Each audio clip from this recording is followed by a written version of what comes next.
All right, episode 2 of the podcast. So, welcome back. If you made it here, if this is your first time clicking on my channel, my name is Isaac, and this is the Isaac Aviles podcast. Glad to see that you're back with me. So, for today's episode, I wanted to talk about something that is kind of controversial, not controversial, but not really well known in the college community. And basically, a lot of people question why I wake up at 4 a.m. So I'm going to talk to you about what happened, why I started waking up at 4 a.m. and what happened as a result of me waking up that early. So I originally started doing it because I wanted to see if I would be more productive. And not in the sense that I wasn't productive before. I was an early riser ever since I was a little kid. I would wake up pretty early, around like 7 a.m., 6 a.m., 6 a.m. rarely, more so 7 a.m. A lot of it was because when I was in high school, I would actually have to do workouts. I was a high school athlete and I played club soccer growing up. And I got with an athletic trainer and he would do workouts with us before school. So school would start at 8. I would be up by 5, in the gym by 6, and working out until 7. And then I would shower, leave the facility at 7:30, and then go to school at 8. And that's when it originally started, my journey, I guess, of waking up really early at 4 a.m. And I eventually, my freshman year of college, I stopped waking up that early just because I quit soccer. I still woke up early, but not necessarily 5 a.m. early. I remember my first semester in college, I had an 8 a.m. I think it was Mondays and Wednesdays. And I would wake up probably around 7 to get ready for that class. So I didn't wake up at like 5 a.m. for a while. I got back into it towards the end of my freshman year into my sophomore year. I started by waking up at 5 a.m. and that allowed me to pretty much get more of my work done. And it wasn't until my sophomore year of college, at the end of it, but right before my junior year, when I started waking up at 4 a.m. And what I noticed was actually something very interesting. When I was outlining and planning this episode, I really thought back about what I went through and what I noticed and what changed as I slowly started going waking up earlier and earlier. So, like I said, I started off by waking up at 5 a.m. for a little bit and then waking up at 4 a.m. eventually. And I noticed that both times, waking up at 5 a.m. and 4 a.m., I stopped a lot of procrastinating. So when I would wake up at 7 for my 8 a.m. class, I definitely didn't get all my work done the day before. So I would be cramming a lot and late into the night, and that forced me to basically sleep in because I would stay up late. I never pulled all-nighters, at least not yet in college. I did once in high school, but after that, I never wanted to go through that again. So I would stay up late to finish my assignments, but once I started waking up really early, it gave me time to just get a lot of work and studying done before any of my classes, even my 8 a.m.s. And it actually gave me time to not only just do my homework and do my assignments, but I also had time to actually do the pre-readings and the pre-lecture videos and do all the pre-assignments that my professors gave the class that they expected us to do. And I'll be honest, when I was waking up late, when I say late, like 7 a.m. or right before my class started, I wasn't doing any of that, which I probably should have been doing, but I'm doing it now. So it's a matter of just growing. So when I started doing the pre readings and pre lectures, my grades actually improved despite studying the same amount of time, which I thought was interesting because I feel like on social media, we're like, I feel like so many people say like you have to study like 12 hours a day just to get good grades. And while part of that I do agree with. I really don't think that it's necessarily about quantity, it's more about quality, how you study and your studying strategies. That's something I've learned throughout being in college because I used to just read the textbook and highlight and just make flashcards of like pointless information in the textbook. And I remember doing it for one of my classes my freshman year. It was molecular biology, where we had like this big textbook and it was a lot of work, I'll be honest. I got an A plus, thankfully, but I think I made like, I must have made like 2,000 flashcards just for that one class. I would, unless I'm in medical school, I don't see myself doing that again. Um, it was crazy. I was doing so much work just for that one class just to keep an A. Um, and like I said, that was before I had any good like study strategies like I do now.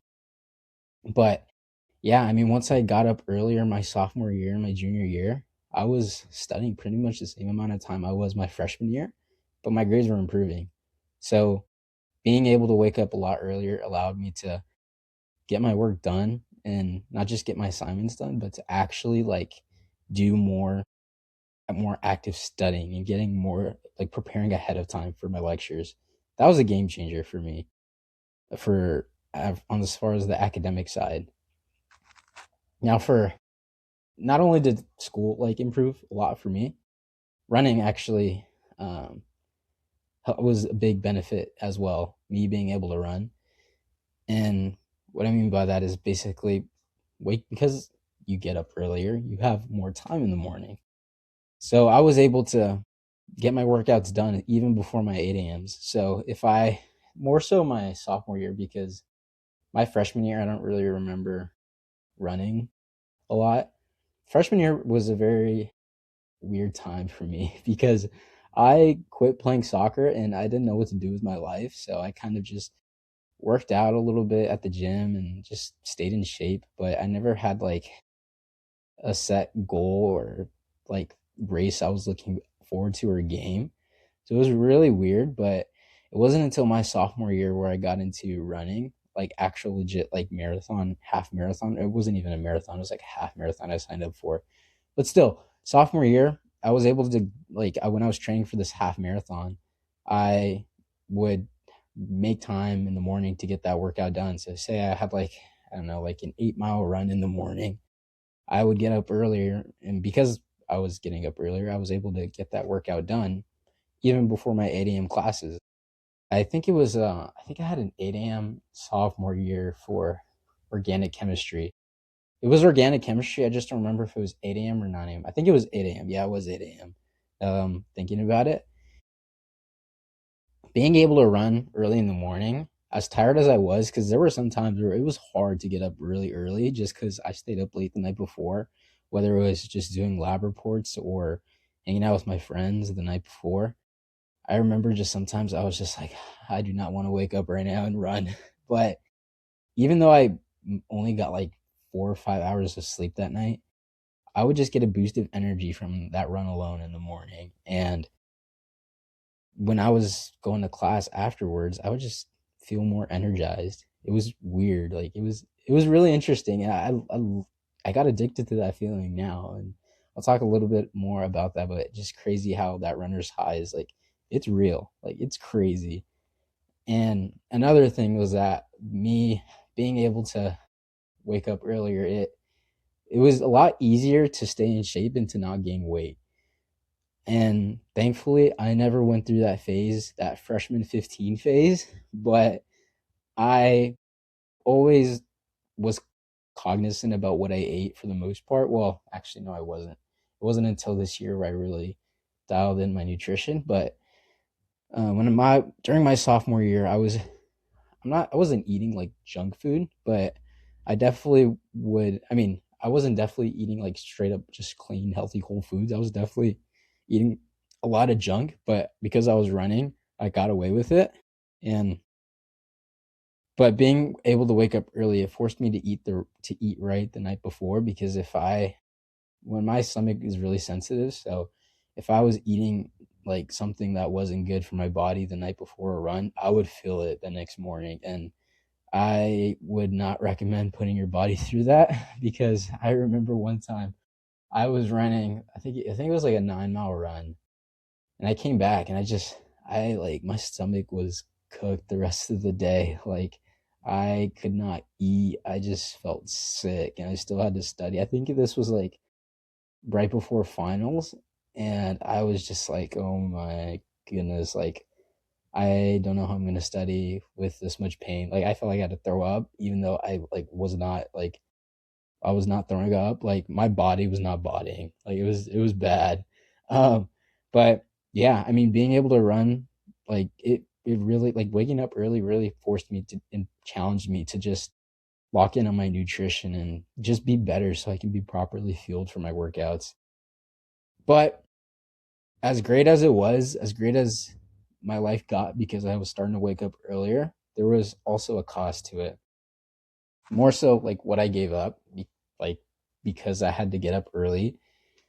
There were some things that I had to sacrifice, especially if I, like, for example, if I wanted to wake up at 4 a.m. and wanted to get 8 hours of sleep, that means I would need to be in bed by 8 p.m. If I wanted to wake up at 5 a.m. and get 8 hours of sleep, I would have to go to bed at 9 p.m.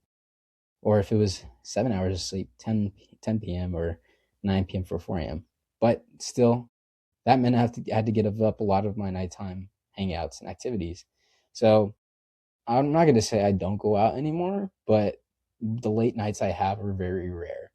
I'm usually getting ready for bed by 8 and lights are out and I'm just getting ready for the next day. So I'll still go out, but on a rare occasions or out of necessity, I'll do it. If there's like a really fun event and I haven't seen one of my friends in a long time, I'll do it. So, but for the most part, I have cut out pretty much any hangouts that I've been invited to. And so that's a sacrifice I'm willing to make just because I've seen how beneficial waking up early has been for me. And I'll go on to another thing that has helped me is I've had to give up my screen time, and I'm still working through this now. I'm definitely not perfect. I am getting better, but I used to have a really bad habit of just doom scrolling until midnight, 11 p.m. midnight. I don't know if it was exactly 11 p.m. or midnight, but the point is, I still do, but it's not as bad now. But I would literally lose sleep just doom scrolling on my phone. And I don't know the exact science behind it, but I just know getting blue light before going to bed is not good for your eyes and not good for your body. So I've noticed once I stopped doing it, my body feels a lot better in the morning when I wake up. I'm not as tired. So I don't know the exact science behind it, even though I probably should, that I'm pre-med, but I just know that it's been easier for me to manage my habit of just scrolling on my phone. But yeah, and another another interesting, tough, kind of sentimental thing that I had to give up was certain friendships. Especially this year, I have been so focused on myself and my sleep schedule and my marathon training that I've had to cut a lot of people off from my life.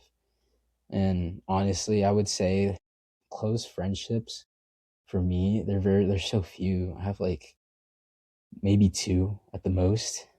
And yeah, a lot of shallow friendships I sacrificed for my sleep schedule. And my those friendships that weren't really deep ended up fading away because of my decision to wake up early. Just because I had to give it's inevitable. I mean, you're not hanging out with them as much anymore when they like to hang out at night and you don't. You don't have that much relate to and you don't have much in common, and that's just a reality of life. So it it's tough, but I also know that life goes on. People change. I change. It's not necessarily one's better than the other, or one person's right, the other person's wrong. That's just how life is, and that's totally okay. But it's so weird because one of my best friends, he actually lives in Iowa, and I live in California. So we're like 2,500 miles away, yet somehow we're still really good friends. And the only reason I could say that is just it's honestly because of God. Um, our friendship is pretty crazy. I could talk a lot about it, but I'm not going to get too deep into it because this is about my sleep schedule. But yeah, the only friends I really do have are like those that are closest to me. And I know that in a time of crisis, they'll be there for me. And honestly, I would not want it any other way.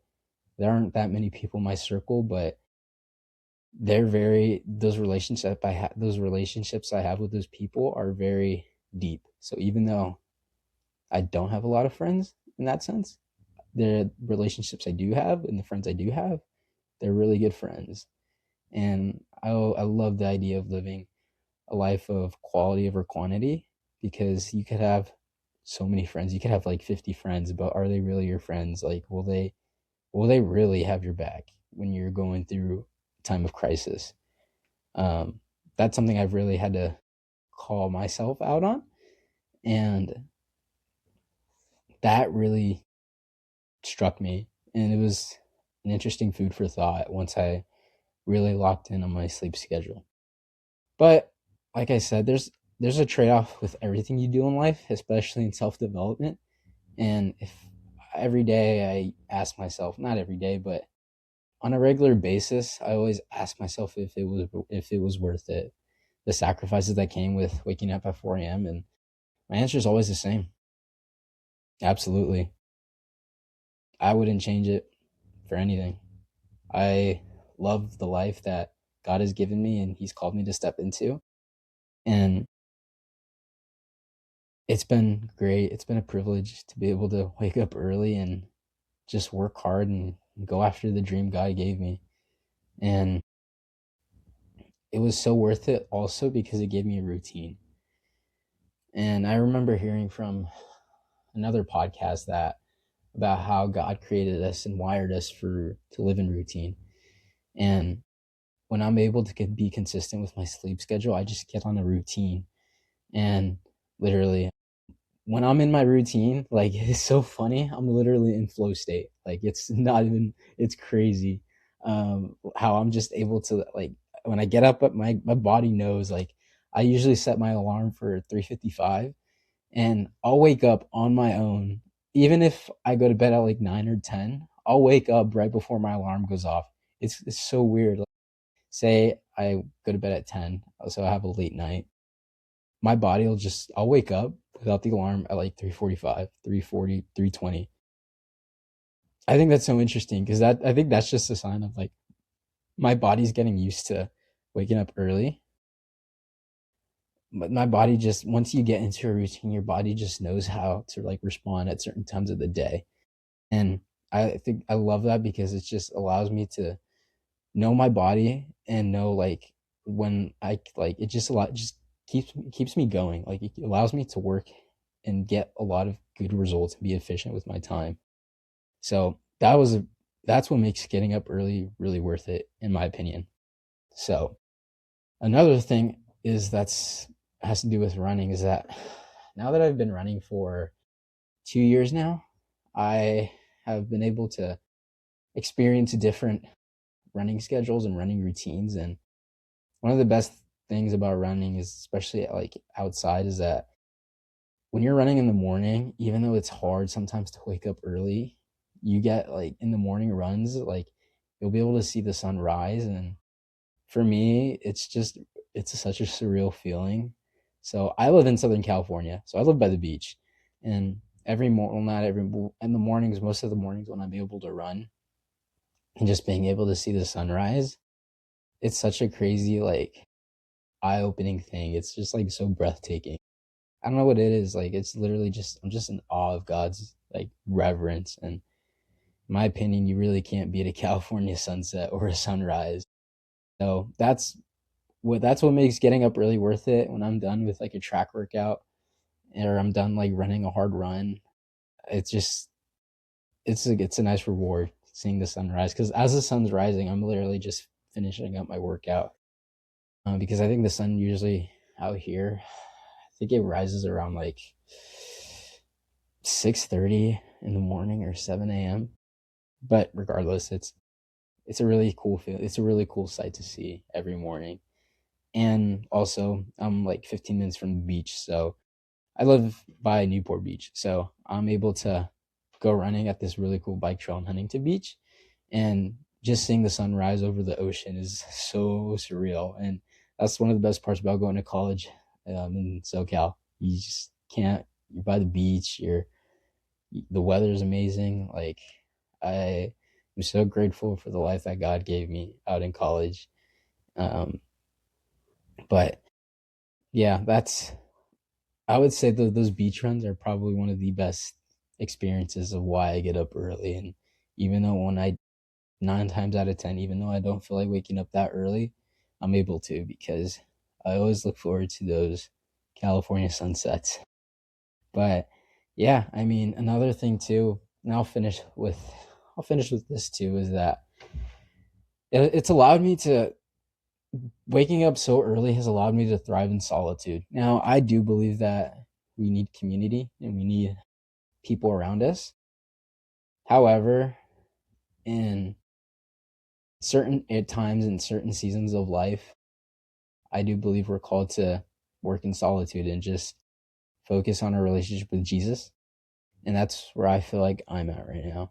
I have learned and I believe God has taught me to thrive in solitude by waking up at 4 a.m. And I see self development and self preparation and training as a way to prepare for future crises. Um, because life does get hard from my past experiences, and I'm only 21, so I have a lot more life ahead of me, God willing. But even in 21 years of living, I've experienced hardship. I've experienced what it's like to fail. I've experienced what it's like to not know what you're doing or get embarrassed or get called out on. Like I've seen it, and I've been in seasons of life where I just felt like a total loser. But I got through it, and it's definitely not because of me. It's because of God's strength. But being able to wake up that early and removing a lot of toxic friendships out of your life, you're not gonna have a choice. You're gonna be for the most part alone, and that's the same for me. I'm not saying I'm lonely, but I've learned to be okay with being alone, and I think that's such a great weapon to have because if you don't really need anyone to validate you, I think that's such a that makes you dangerous, like in a good way. If you really only seek validation from Jesus, then there's no one that can really put down your dreams or say anything that'll make you off guard or make you want to give up on your dreams. That's what waking up early has taught me. One of the very few things, but it's been such a game changer in my life, and I wouldn't change it for anything else. Um, but yeah, I think waking up early has been a big part of my self development. And I do believe that self development is a way to prepare for the hard times that are going to come in life because even though I have experienced hardships, I do believe that like it's going to get harder. And I don't know what, but it can be scary sometimes. But I know that God is with me and I know that I'll never be alone. But yeah, I would say solitude has been such a game changer for me. And I wouldn't change it for anything. But I could go on for this forever. And I know I'm rambling, but yeah, I would say um, I'll end with one more thing though about the solitude part, and then I'll finish this episode up. Is what I mean by preparation is essentially physical and mental training. So, waking up early, being disciplined about it, and waking up and not snoozing your alarm. Like, I'll be honest, I sometimes hit the snooze button. I'll be the first to say it. I know, like, I am adding certain strategies to prevent that. So, for example, if I know I really do have to get up at 4 a.m. because I have a busy morning and I only have a little bit of time to get my workout in, I'll deliberately put my phone away from my bed. And that'll force me to get up and turn my alarm off instead of me just grabbing it from like arm's length away and just hitting the snooze button because I'll do that instinctively. So just being consistent with waking up early and getting your workout in, even when you don't feel like it, when you're too tired to go to the gym after a long day of studying, but you still go. That's not just physical training, that's mental training. That's teaching your body, like, hey, I know we're tired, but we still have stuff to do and we still have work to get done. So there's a mental side of this self development too. And I do believe that this physical and mental training is God honoring. It prepares us for when life gets hard and intense. And I remember listening to this podcast from Dr. Andrew Huberman. He was talking about how when he trains for preparation, which is where I got this from, this idea. He was basically saying that he uses training, physical training, so lifting weights, getting up early, doing self-development, prioritizing your health, getting sunlight in the morning. All of that is to prepare for when life hits you hard. So I'll give you an example. For me, I am in the middle of studying for the MCAT. I'm a pre-med. I'm trying to go to medical school. And that journey has been anything but easy. And I have had so many failures. I have had so many doubts of whether or not I'm still going to be able to do it. And I've taken the MCAT once already, and I am retaking it. I was supposed to retake it January 10th. So from today, the day of recording, it would be in about 2.5, 3 weeks. And I decided to move my test date and reschedule it for a later day. So that's a journey in and of its own, but that I'm going through. But I'm still fighting the fight and still showing up, even though 9 times out of 10, I always feel dumb walking into the library or cafe and opening up my notes and my books and looking at the MCAT material. Like every time I look at it, I'm just like, how am I going to understand this? Especially for the reading section. It's so overwhelming. Like it's hard. That is right now. I know I have a lot more harder tests ahead of me, especially if I get into med school. But so far, that has been the hardest test I've ever taken, and that just shows you there really is levels to this. There really is. So I really think physical training has helped me become a better student because of that, though. Like it's allowed me to accept failure and accept like, okay, I suck, but we can still improve. And if you keep going long enough, you will see success and you will see victory. And that just comes from having faith and trusting that God has called you to this, or at least called me to medicine. So that's how I'm able to get through it, is that by being able to show up for myself physically and mentally and the things I don't want to do, it allows me to overcome failure, which has been, I'll be honest, one of my greatest weaknesses and insecurities is failing. But I think by facing fear and the fear of failure head on, it's just allowed me to become a better person. And all that came just from deciding to wake up early. So you'd be surprised what getting up early can do for you. There's sacrifices, I won't lie, but I would encourage you, to everyone watching this, to see if you can wake up just 30 minutes earlier every day and just see what happens. See how much more productive you are once you have a routine for your mornings once you get up. It's changed my life, and I would encourage you to do the same, because if you could experience what I experienced just by waking up early, I would love that. And it is so worth it, in my opinion. But done yapping about my 4 a.m. routine and what it's done for me. I hope you can take something out of this. And if you have, please let me know. I would love to hear your thoughts in the comments. But as always, stay blessed. I'll see you guys in the next episode. I'll see y'all.